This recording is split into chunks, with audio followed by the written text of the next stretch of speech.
So you're interested in setting up your LLC. Maybe it's to get your business off the ground. Maybe it's just for some tax purposes. Either way, hopefully this video will be able to help you cover the basics. And before we get started, I will say that there are lots of services that are offered by companies like Stripe that will do all the paperwork for you and create that process. However, they are much more expensive than what it should actually cost you to create that LLC. And even though that's the route that I've gone for in the past, if I were to do it again, I'd probably do it all myself. And that's exactly what Rob Reed's going to go over in just a moment. But make sure you also stay tuned after he speaks, where we go over some more fine details of picking which state, different fees that you should be aware of, and the different tax implications based on which state you pick. Anyways, here's Rob to teach you the DIY. So one of the first things you need to do is go to your Secretary of State's office. I'm in Missouri, so this is what what we're going to do is follow the Missouri Secretary of State. Go to their website. Sometimes they'll have business services listed up here, and then usually it's online business services. So once you click that, you'll probably have to log in if they do allow it to do online registration, which I'm pretty sure most states do. You just go ahead and create a login. After you create that login, you can go in there and go ahead and set up your business, your LLC that's on there. You'll have to first kind of search your name just to make sure that no one else is using your current name.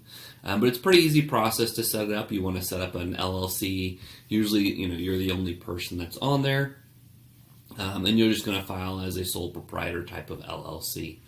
The next piece, once you get that set up, most times that's going to cost you anywhere from $50 to $250 depending on the state that you're in. Once you do that, you'll go over to the IRS. Just do a quick IRS Federal Employer Identification Number. Don't go after anything that says .com because they're going to charge you for it. They're going to charge you to set that up.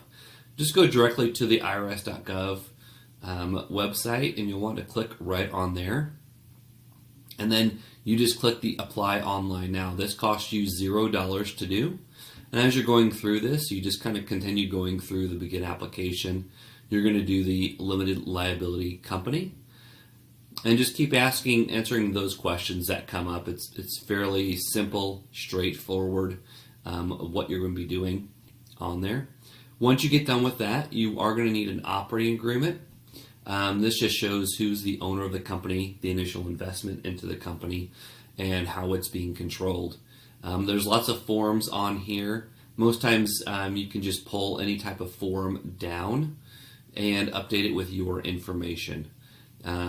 Sometimes you have to pay for it. I've found some that you don't have to pay for, that you can just copy and paste over your information over the other template information that's in there. Once you have those three pieces of documents, make sure you print those out. That will allow you to go open a business account under the business name. You'll need to have all three of those to do that. But that's about it. It's a simple process. It takes most people probably around 30 minutes to complete all three of those steps. And if you do have questions, feel free to reach out. There's my contact information. You can always shoot me an email. I'd be more than happy to help you kind of get set up on there. Enjoy your day. Now for the finer details. Rob went ahead and did his LLCs in his home state, and there's a good reason for it. But it is worth mentioning that lots of people choose to do their LLCs in different states. In fact, 70% of all Fortune 500 companies are actually incorporated in Delaware. There's a bunch of reasons for this when it comes to tax implications. Maybe there's no income tax in a different state. Maybe there's less filing requirements for a different state.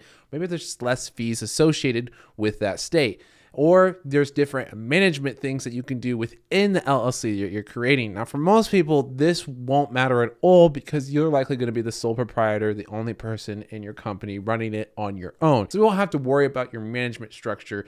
This isn't really going to pertain to you. But it's also important to remember that if you do file your LLC in a different state, you might have to file still in your home state as a foreign LLC, meaning that you have to file twice when you really only wanted to file once to do less paperwork. Then you end up doing more later on. And on top of that, there's going to be additional fees associated with filing twice as well. So make sure you properly consider that before you set up your LLC. It's also worth mentioning that if none of your sales actually occur in your home state, then you likely won't have to file file as a foreign LLC within your home state. Now, if you're still wanting to file in a different state, let's go ahead and cover what are the most popular states for people to file their LLCs through. Now, we've already mentioned Delaware, but remember that Fortune 500 companies are very rarely LLCs, so a lot of this won't apply to you. People choose this though because of the business friendliness and privacy that exists in Delaware. Next up is going to be Wyoming, which is low taxes and privacy. Again, remember, if you are making a bunch of your income from a different state that isn't Wyoming, then you're likely going to have to pay the taxes that apply to that state. So it's not actually going to be that beneficial to you to say, oh, if I just file in Wyoming, then I'll only pay Wyoming taxes. It's not quite the case. And that's very important to remember as well. Nevada is also a great choice for low taxes and privacy.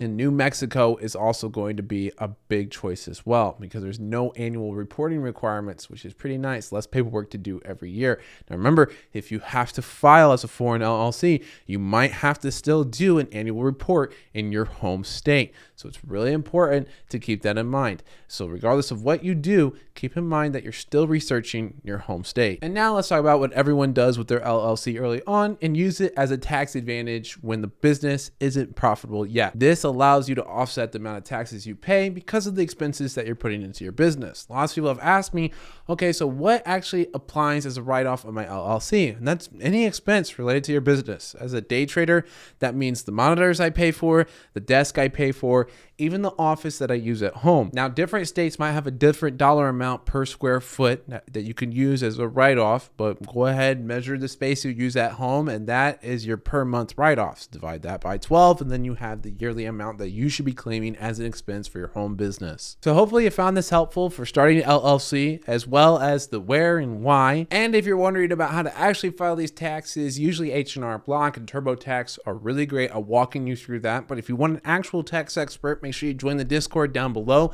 and we'll be able to hook you up with someone in our network that can help you with that.